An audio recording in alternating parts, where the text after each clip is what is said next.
देश की जनता सेवा ही प्रधानमंत्री नरेंद्र मोदी के सर्वोपरि है। मनोहर लाल ने बताया। ये आपको बता दें कि पानीपत के अंबेडकर भवन में आयोजित क्लस्टर जनसभा में मनोहर लाल हमारे जो हरियाणा के मुख्यमंत्री है वो उन्होंने शिरकत की। प्रदेश के पूर्व मुख्यमंत्री एवं करनाल लोकसभा से भाजपा प्रत्याशी मनोहर लाल ने कहा कि हमारे देश के प्रधानमंत्री नरेंद्र मोदी ने जो निर्णय लिए हैं वो ऐतिहासिक हैं। इन निर्णयों से प्रधानमंत्री जी ने साबित कर दिया कि देश और देश की जनता की सेवा ही उनके लिए सर्वोपरि है। 2047 तक विकसित भारत बनाने का जो संकल्प लिया है, देश की जनता उसे पूरा करने में अपना भरपूर सहयोग दे रही है। मनोहर लाल आज पानीपत के अंबेडकर भवन में आयोजित क्लस्टर जनसभा में कार्यकर्ताओं को संबोधित कर रहे थे।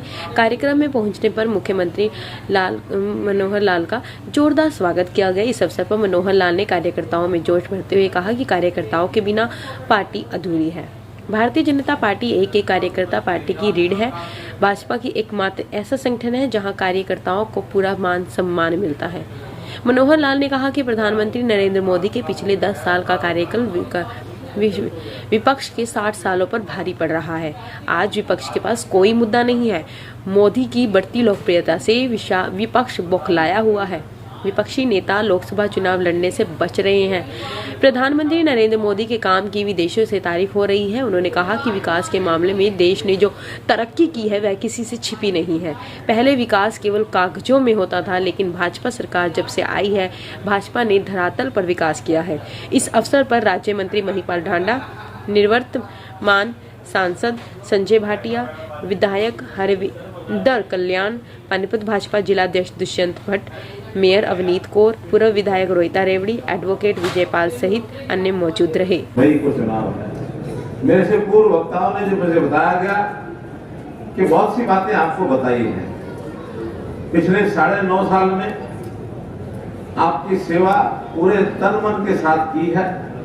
ऐसे ही केंद्र सरकार के माध्यम से मैं कह सकता हूं कि श्री नरेंद्र मोदी जी जो हमारे लोकप्रिय नेता हैं, उन्होंने इस देश को आगे बढ़ाने में कोई कमी नहीं छोड़ी है। बहुत सी योजनाएं, बहुत से काम जो किए गए हैं वो सब मुझे लगता है बता दिए गए होंगे। फिर भी मैं एक बात ये कहूंगा कि देश आजाद तो हमारा 1947 में हो गया था, लेकिन देश इस गति से देश को आगे बढ़ना चाहिए था, उसमें बहुत बड़ी कमी थी। पिछले 10 साल के अंदर एक दिशा तय की मोदी जी, दुनिया के लोगों को बताया कि भारतवर्ष भी कोई देश है। उससे पहले अगर हम दुनिया के 200 देशों में भारत का स्थान ढूंढते थे तो नीचे के 5 नंबरों में आता था। ढूंढते ढूंढते आंखें थक जाती थी। और मैं धन्यवाद करता हूँ, आभार प्रकट करता हूँ नरेंद्र मोदी जी का कि आज यही हमारा देश जो दुनिया की अर्थव्यवस्थाएं हैं उसमें ऊपर के 5 देशों में आ गया। ऊपर के 5 देशों। दुनिया में हमारे जो विद्यार्थी पढ़ते हैं ना, वो ऐसे बताया करते थे कि पहले जब हम पढ़ते थे, अगर हम ये कहते थे कि वी आर फ्रॉम इंडिया, हम इंडियन हैं, कोई परवाह नहीं करता था। तब कहते हाँ हाँ कोई देश जैसा छोटा मोटा होता, कोई जाम्बिया, कोई कीनिया, कोई ये जो सारे देश हैं, ऐसा इंडिया भी है। लेकिन आज जब हम अपने विद्यार्थियों में चर्चा करते हैं, अपनी यूनिवर्सिटी में, कॉलेज में चर्चा करते हैं कि हम इंडियन हैं, तो सब लोग एकदम हर तरफ देखते हैं, हो you Indian, Modi, Modi India. Modi ji का नाम जैसे हमारे यहाँ लोग उनके नाम को किस प्रकार से बोलते हैं, जो सभाओं में आ जाए, क्या बोलते हैं? मोदी, मोदी बोलते हैं ना, वो बोलते हैं ना, आनंद लेते हैं। मोदी के नाम बोलते ही जैसे बैटरी चार्ज हो जाती है। क्यों होती है? मोदी ऐसा इंसान है जैसे हम हैं, ऐसे वो है। 2 हाथ 2 पैर, आंख नाक कान सब जैसे हमारे हैं। लेकिन मोदी के नाम में क्या ऐसा रखा है जो इस प्रकार से, और वो लोग इतने भावुक होकर के, इतने उच्च विचार से, मोदी एक नाम नहीं है, एक व्यक्ति नहीं है, मोदी एक विचारधारा बन गई है। मोदी एक अपने आप में संस्था है। मोदी कहते ही हर गरीब आदमी के मन में उसका चेहरा खिल उठता है कि जिन गरीबों के घर पर छत नहीं थी उनको छत मिल गई, पक्का मकान मिल गया। जिन परिवार के बच्चों को या बुजुर्गों को कोई तकलीफ होती थी, अस्पताल में ले जाने के पैसे नहीं होते थे, उनको 5 लाख रुपए का बीमा मिल गया। जिस रसोई में गैस का सिलेंडर नहीं होता था, उस रसोई के अंदर गैस का सिलेंडर पहुंच गया। अब तो सिलेंडर पहले पहुंचा है लेकिन अगले 5 वर्ष के लिए जो अभी 3 दिन पहले एक जो हम संकल्प पत्र जो छपा है, हमने पढ़ा है, उसमें ये लिख दिया कि अब गैस के सिलेंडर को लेकर के डिपो पर नहीं जाना पड़ेगा, डिपो पर फोन नहीं करना पड़ेगा। अब तो पाइपलाइन से गैस घर घर पहुंच जाएगी। टूटी से जब खोलना खोल लो, जब बंद करना बंद कर लो। सिर्फ पानी की सप्लाई होती है ना, ऐसे गैस की सप्लाई होती है। हर घर में बिजली, हर गांव में बिजली। हमने हरियाणा के अंदर, अगर मैं हरियाणा सरकार की उपलब्धि गणाना लूं तो बहुत है, लेकिन एक बड़ी कि हमने हर गांव में 24 घंटे बिजली देनी शुरू की है, हर गांव में देनी शुरू की है।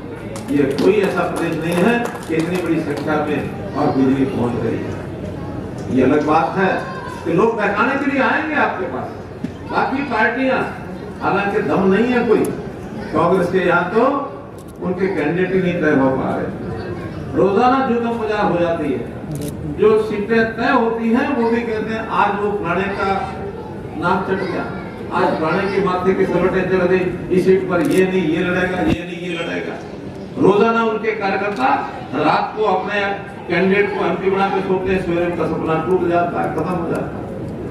हमें 1 महीने से ऊपर भारतीय जनता पार्टी ने अपने कैंडिडेट उतार करके आज ये मान के चलो कि नीचे जनता में जितने हमने कार्यक्रम कर लिए हैं, जनता का एक मानस बन चुका है, मानस बन चुका है कि भारतीय जनता पार्टी ही, नरेंद्र मोदी ही इस देश का भला कर सकते हैं। वो बहुत बांटते हैं, लेकिन हम काम करके और लोगों की इनकम बढ़ाने की बात करते हैं। हमारी माताएं बहनें बैठी हैं, मोदी जी ने 2 शब्द चलाए हैं। एक कहा लखपति दीदी। ये लखपति दीदी हमने से किसी ने सुना है ये शब्द? में आप उठा दो, किसी ने सुना हो तो। एक बहन हमारी उठा रही। अब क्या है लखपति दीदी? लखपति दीदी ये है कि घर की महिलाएं जो यानी जो बिल्कुल घरेलू महिलाएं हैं, जिसको अंग्रेजी में हाउसवाइफ कहते हैं, ये भी छोटा मोटा काम करके 8-10 हजार का महीने का कमा सकती है। साल में 1 लाख रुपया कमाने के लिए सेल्फ हेल्प ग्रुप खोल दिए और उनके माध्यम से लोन देना शुरू कर दिया कि आप छोटा सामान बनाओ, बच्चों के लिए, कहीं बुजुर्गों के लिए, कहीं घर में सज्जा के लिए, कहीं पैकिंग के लिए, कपड़े हैं, सिलाई है, बुनाई है, कढ़ाई है, उसकी ट्रेनिंग, और उसके बाद उस सामान को बेचने के लिए हमने साझा बाजार खोल दिए ताकि कमाई करके अपने परिवार के माली हालत में, आमदन में कुछ बढ़ा सकें। और साथ में दूसरा शब्द प्रयोग किया,